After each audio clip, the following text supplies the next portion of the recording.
Hallo zusammen, wir sind Manu und Thiago aus der Schweiz und das hier ist Big Shrek. 19 Tonnen, 6 Räder und seit über einem Jahr unser Zuhause. Gemeinsam fahren wir die Panamericana von Nord nach Süd. Mal läuft alles nach Plan, meist aber irgendwie nicht. Also sucht euch einen Platz auf unserer Rückbank, macht es euch bequem und kommt mit aufs nächste Abenteuer. Leute, herzlich willkommen zu einem neuen Video. Es ist Sonntag 16 Uhr und Thiago und ich, wir befinden uns im Moment auf tatsächlich der Panamericana. Hinter einem LKW. Ja, also wir schlängeln uns schon seit etwa 2,5-3 Stunden den letzten Teil durch Kolumbien und der hat es wirklich noch was in sich. So sieht es im Moment aus. Das ist natürlich gar nichts für Thiago, weil der will natürlich da vor dem LKW sein und nicht hinter dem LKW. Nee, ich hab's nicht eilig. Alles gut, hier ist mir zu eng. Naja, also eigentlich haben wir es eilig, weil wir immer noch dran sind, Kolumbien zu verlassen. Aber wir sind sehr, sehr gut in der Zeit. Wir haben bis jetzt 3 oder 4 Tage sind wir auf den Straßen unterwegs, machen jeden Tag bis zu 7 bis 8 Stunden.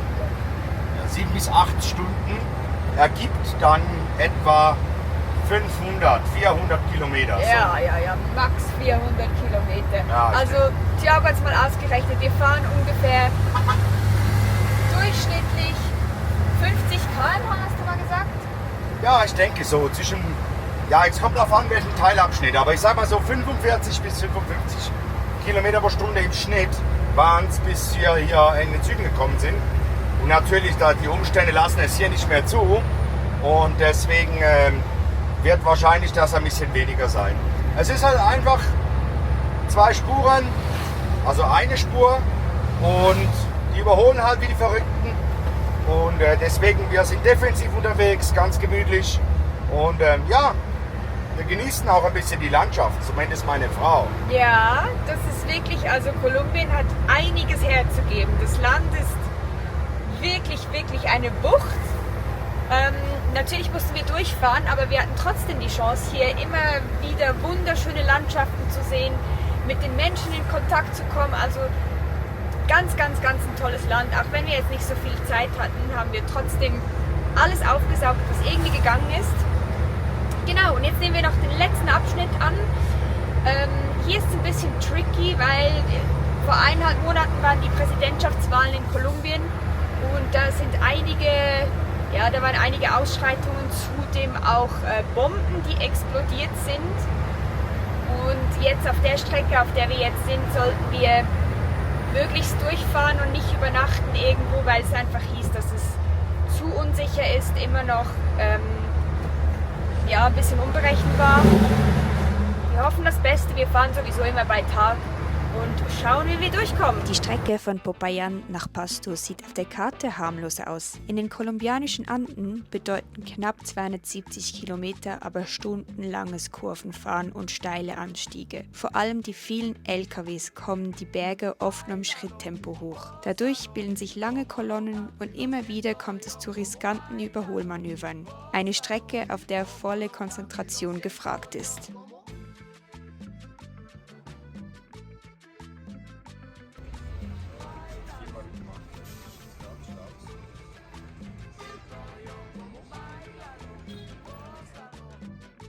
Die Landschaft in Kolumbien entschädigt für vieles. Aber ich will ganz ehrlich sein mit euch. Ich kenne keinen besseren Fahrer als Thiago und trotzdem war ich in diesen 7 Stunden als Beifahrerin komplett angespannt. Rund um unser Fahrzeug ist einfach unglaublich viel passiert. Es wurde ständig überholt, eingeschert und jede Lücke genutzt. Ich hätte mir gewünscht, die Fahrt wäre etwas lockerer gewesen und wir hätten sie mehr genießen können.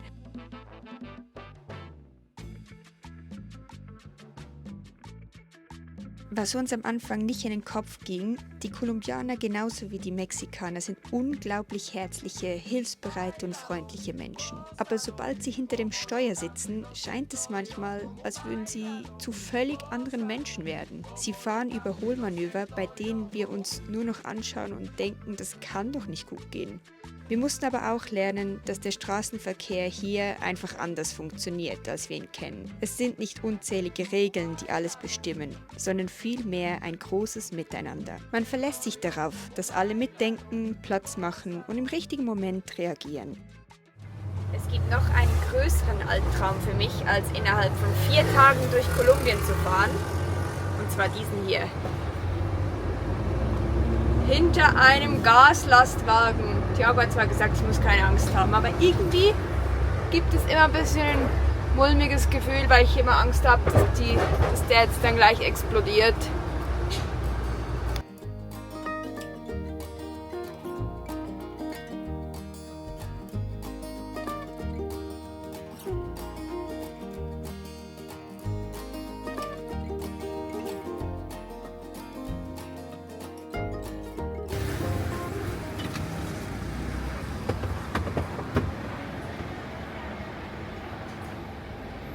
Hola, buenas. Kolumbien hat für uns die höchste Mautgebühr der gesamten Panamerikaner. Mit Biggie haben wir für die Durchquerung des Landes insgesamt 30 Mautstationen passiert und umgerechnet rund 347 € bezahlt. Ein stolzer Betrag. Dafür sind die Straßen größtenteils in einem wirklich guten Zustand und viele Abschnitte werden laufend unterhalten.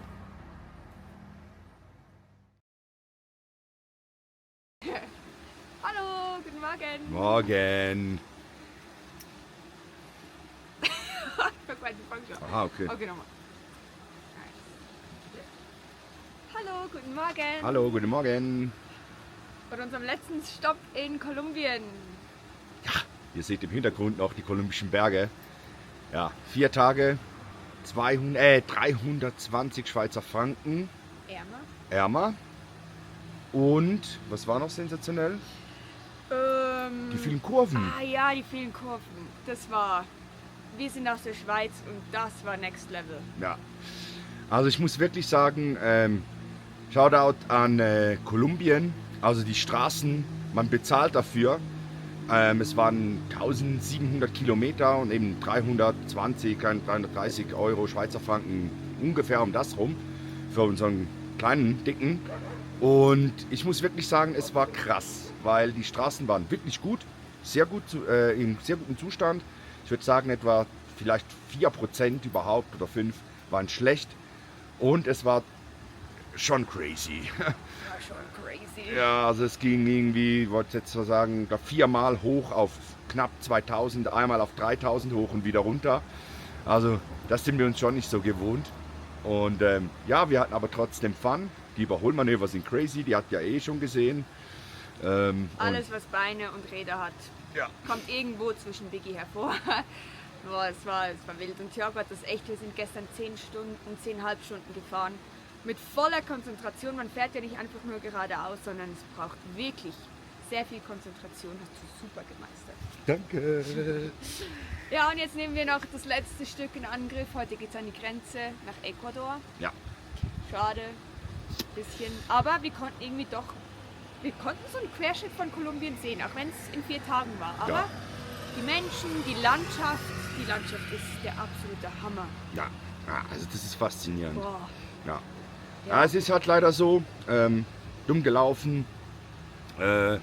Merkt es euch einfach, nicht ausreisen, wenn ihr ein aktives Tipp habt in Kolumbien. Und das Tipp ist nur so lange gültig wie euer Visum, also euer Einreisevisum, die 90 Tage. Wir waren halt schon vorher, da wie bereits schon erklärt. Und jetzt wir schlafen hier direkt an der Autobahn. Die Nacht war ganz okay, es sind nur 2, 3 Fahrzeuge gekommen. Aber jetzt wird es langsam doller mit dem Verkehr, deswegen müssen wir los.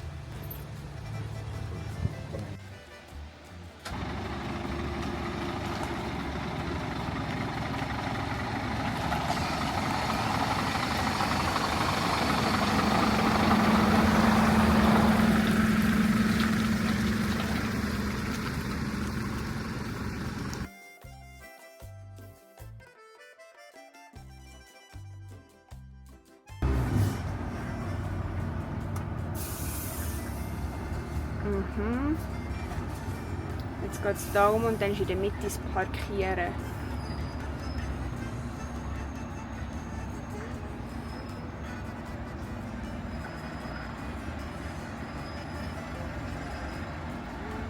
Ah, oder da hat er uns gezeigt. Achtung, jetzt noch manche.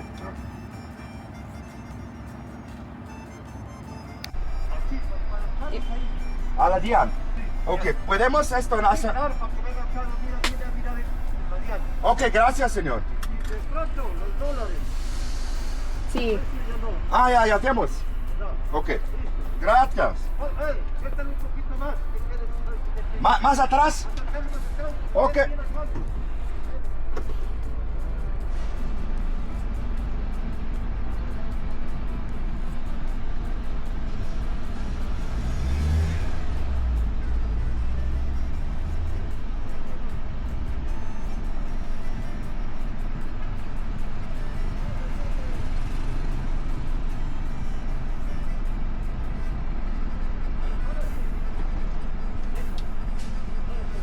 ¿Ok? Ok.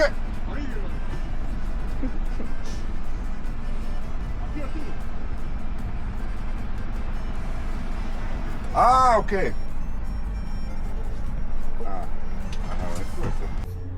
So, jetzt canceln wir zuerst unser Tipp. Und dann reisen wir aus Kolumbien aus.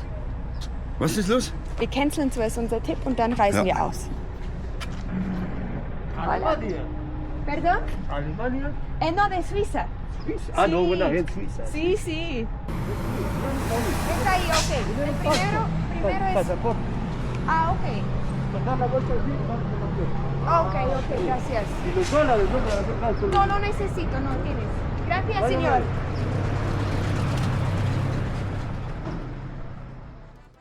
Ja, Leute, unser Spanisch ist zwar noch nicht gerade das Yellow from the Egg, aber irgendwie schlagen wir uns durch. Zuerst mussten wir persönlich aus Kolumbien ausreisen und erst danach war Biggie an der Reihe. Wir waren bereits um 7:30 Uhr an der Grenze und hatten richtig Glück. Um diese Uhrzeit war noch kaum etwas los und wir konnten ohne langes Anstehen direkt mit den Formalitäten beginnen.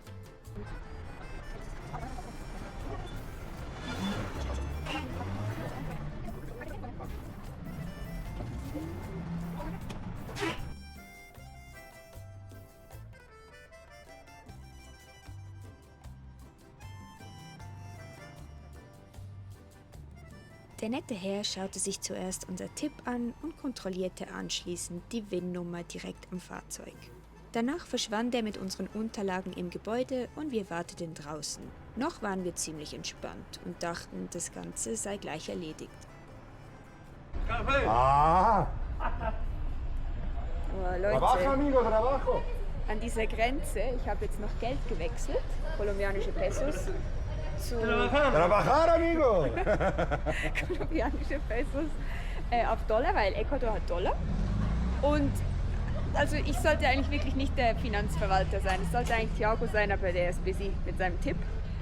Und dann, Bin am Warten, ja. ja genau, und dann hat dieser Herr hier mit der Maske, der ist so ein netter Herr. Ich glaube, der hat mich richtig übers Ohr gehauen. Aber ich habe da einfach zu wenig Ahnung mit diesem Umwechslungskurs und alles. Naja, wir haben jetzt Dollar und er ist ein netter Typ, von dem her passt es bestimmt.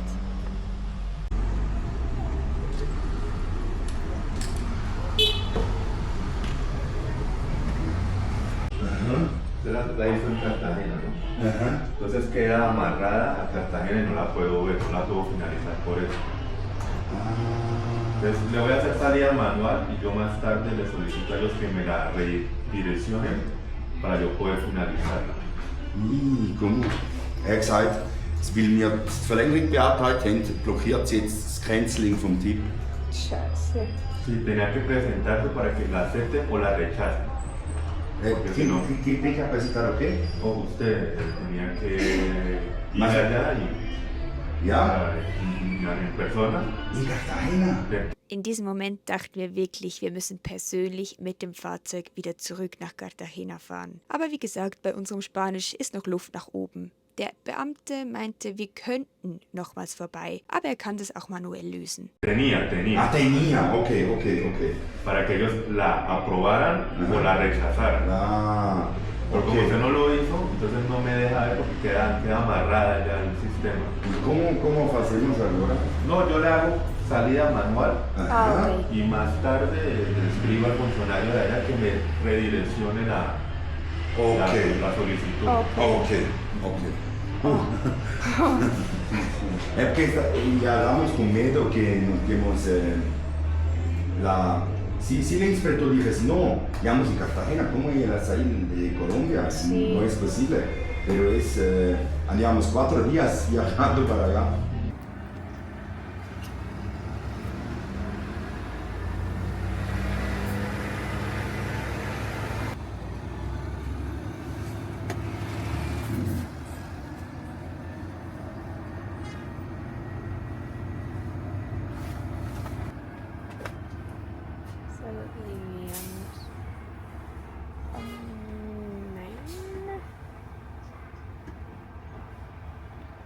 Hola, buenos días. Empezamos por acá.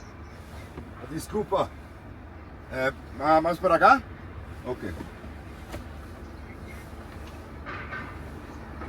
Habe ich noch nicht gesehen. Amigo habe ich nicht gesehen.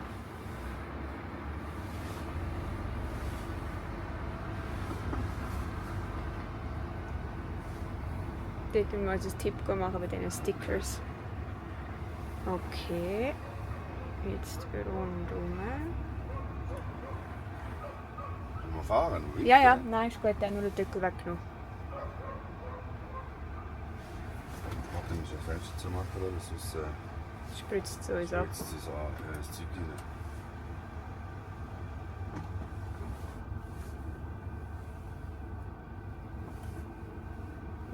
Guter Start, denke ich.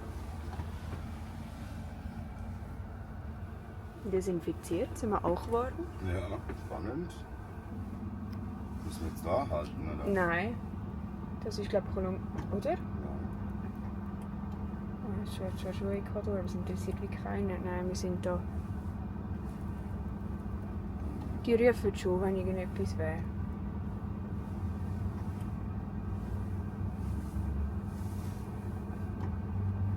Jetzt sind wir da links, ne? Ja. Links. Links, und dann sollte man sie hinstellen, aber hier sieht es schon ein bisschen voll aus. Ja.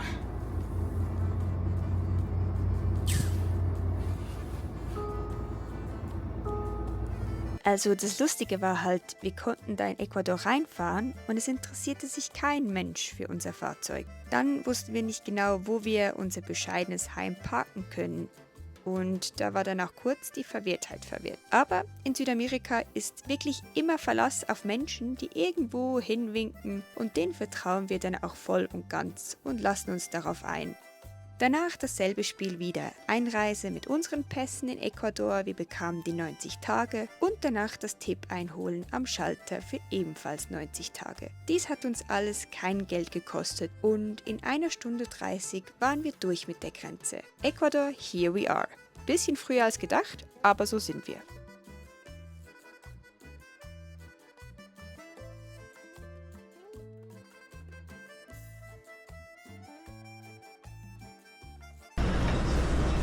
Ist es fein? Das erste ist okay. Ja, ist auch. Was ist es? Banane mit Kartoffeln und Fleisch.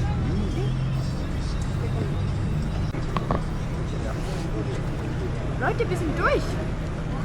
Snack. Ecuador, here we come. Schon wieder was zu machen, um zu schauen, dass ich nicht so schlank werde. Hauen wir uns direkt nach der Grenze mal einen kleinen Snack rein, weil es ist ja 9 Uhr für alle Schweizer. Es ist 9 Uhr Zeit. Apropos Schweizer, die sind hier auch schon auf den Parkplatz gefahren. Es lief alles gut eigentlich. Alles problemlos. Also das einzige Problem war natürlich, dass wir in Cartagena angefragt haben, um unser Tipp zu verlängern. Und dieser Prozess, der lief schon. Und der hat jetzt das blockiert, dass wir jetzt hier ausreisen wollten und unser Tipp canceln wollten. Also nicht in Ecuador, weil wir sind ja jetzt in Ecuador. In Kolumbien war das Problem. Er hat jetzt manuell das Tipp gecancelt. Ich hoffe, das hat funktioniert. Wir haben auf jeden Fall alles behalten, Dokumente und so. Und ja, die Einreise hier in Ecuador war echt gemütlich.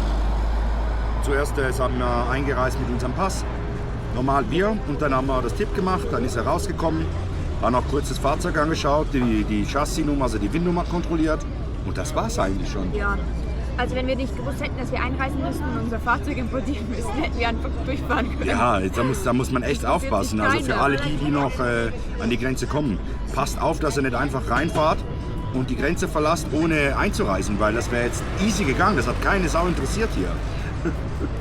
Die appellieren ja auf Selbstverantwortung. Scheint so.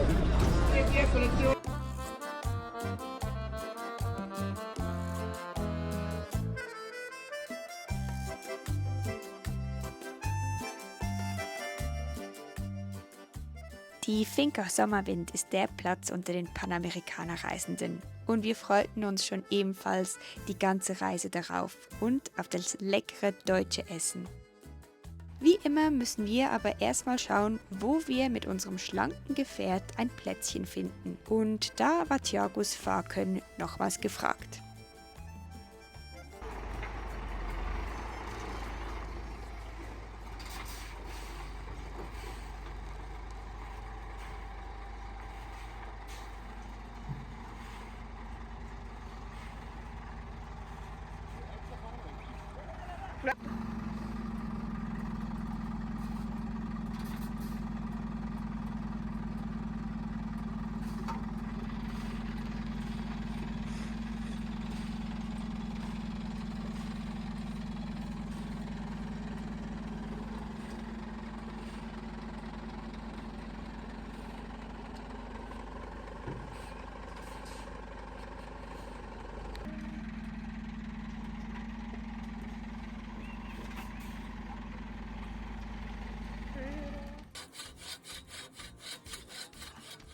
Ja, Freunde, das war's für diese Woche von uns. Wir widmen uns jetzt dem Fußball und der tollen deutschen Küche hier. Danke fürs Zuschauen. Wir würden uns wie immer riesig über ein Like und ein Abo freuen und sehen uns natürlich nächste Woche wieder.